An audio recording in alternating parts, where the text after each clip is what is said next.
Hello and welcome to yet another episode of Soap Goes to the Oscars. This is episode 75, kind of a milestone there. And I'm recording this on February 27th, 2025. And the movie I watched this time was called Lost Horizon. This was available on Tubi for $0, but with ads. And ads on Tubi make any movie much longer than it actually is, which is fine. It's free, so I can't complain too much. I do appreciate that Tubi has old movies like this.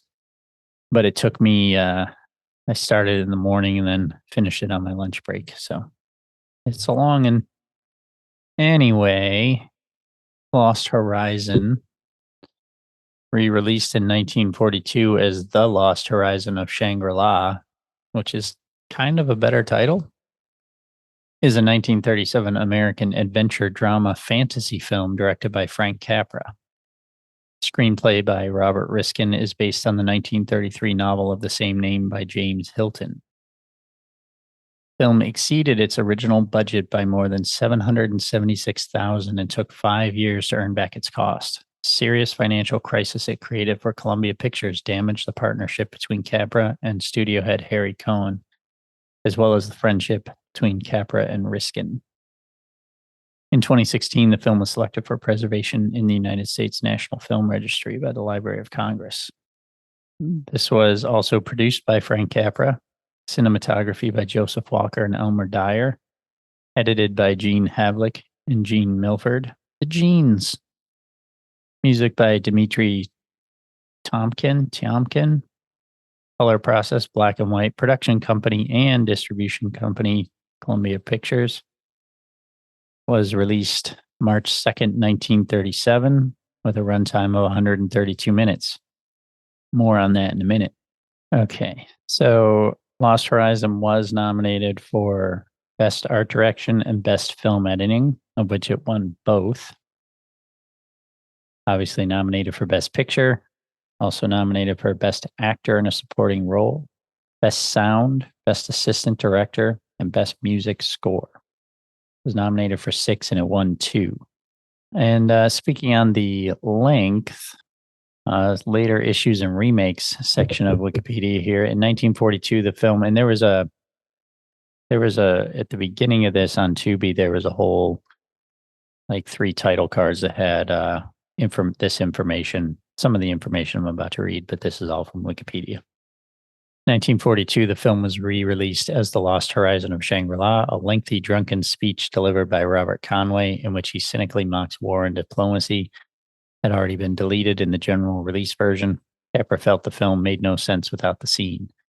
And in later years, film critic Leslie Hallowell described the missing 12 minutes as vital. They were restored years later. In 1952, a 92-minute version of the film was released. So from 132 minutes to 92, a full half an hour taken out. It aimed to play down features of the utopia that suggested communist ideals, a sensitive point after a civil war in China resulted in the ascension of Mao Zedong's Communist Party in that country in 1949. In 1973, this is the part that they had at the beginning, the AFI initiated a restoration of the film. The project was undertaken by the UCLA Film and Television Archive under the supervision of Robert Gitt and Columbia Pictures and took 13 years to complete. Although all 132 minutes of the original soundtrack were recovered, only 125 minutes of film could be found. So the 7 minutes of missing film footage were replaced with a combination of publicity photos of the actors in costume taken during filming and still frames depicting the missing scenes.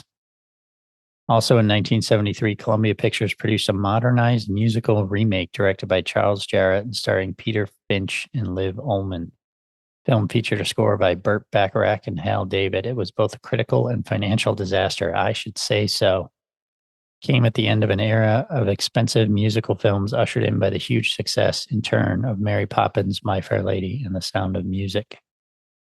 So yeah, at the beginning it mentioned that, they had the full soundtrack, but not the full footage. So they used still frames and some of them were production photos. Some of them, there was a whole scene with 2 actors that were sort of comic relief in the movie that it was just like wacky still shots of them. Like they look like publicity photos of themselves, not necessarily for the movie.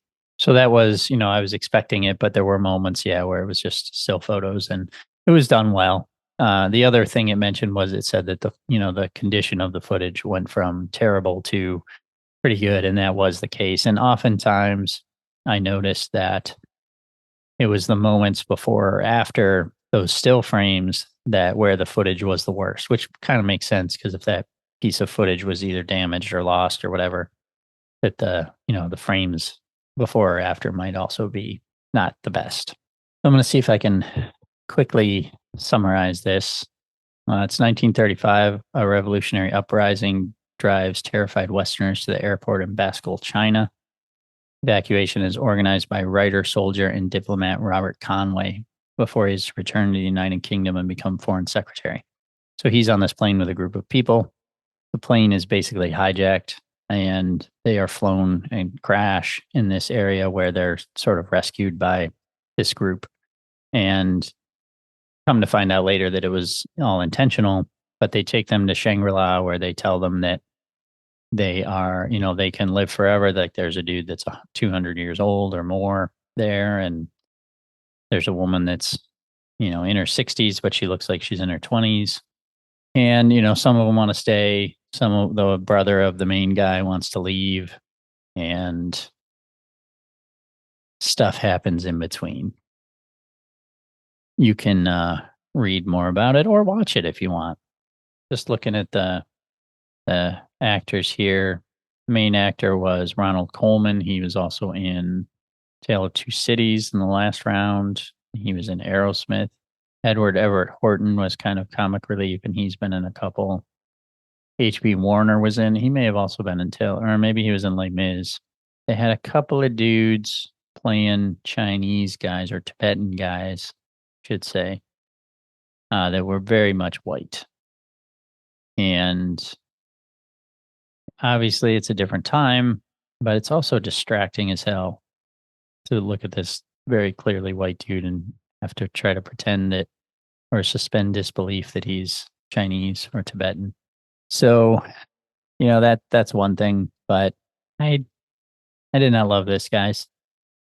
It was too long, even with, missing some footage. It was still 132 minutes.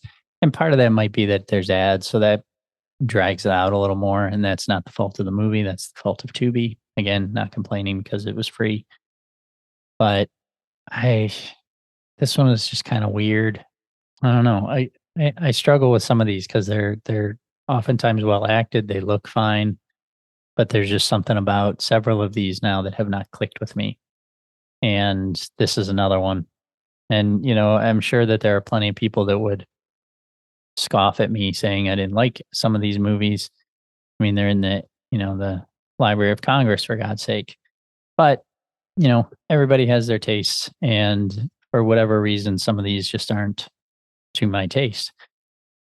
I never used to watch movies like this at all. Like going back to 1927, nothing.